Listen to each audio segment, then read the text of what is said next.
მონაწილეების დაჯილდოება. სასტუმრო ერაპალაში პროექტ ბათუმის პოლიტიკური თამაშების მონაწილეთა დაჯილდოება შედგა. მას საერთაშორისო რესპუბლიკური ინსტიტუტისა და USAID-ის წარმომადგენლები, ასევე პროექტში ჩართული პოლიტიკური პარტიებისა და არასამთავრობო ორგანიზაციების ლიდერები ესწრებოდნენ. მათ თამაშის ყველა მონაწილეს სპეციალური დიპლომები გადასცეს. პროექტში მონაწილე 8 გუნდიდან გამარჯვება თავისუფალი დემოკრატების რეგიონულმა ორგანიზაციამ მოიპოვა.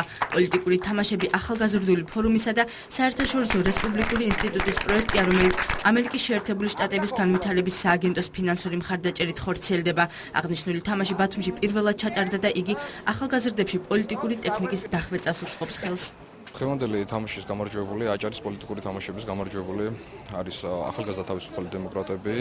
ულოცავ მე მათ გამარჯვებას და უსურვებ მომავალში წინსვლას, მეწარმატებას, რადგან ჩვენმა თაობამ ახალგაზრდა თაობამ საქართველოში საბოლოო ჯამში უნდა ჩამოაყალიბოს საერთო ხედვა, საკუთარი აზრი, თუ როგორი უნდა იყოს მომავალი საქართველო. ძალიან კარგი კონკურენცია იყო, დაწყებიდან ბოლომდე ფინალი ძალიან დაძაბული გამოდგა და ჩვენ გავიმარჯვეთ დამსახურებულ ბრძოლაში. ეს არის ჩვენთვის მნიშვნელოვანი გამარჯვება და ეს არის დასაწყისი გამარჯვების და წინ დიდი გამარჯვებების გველის.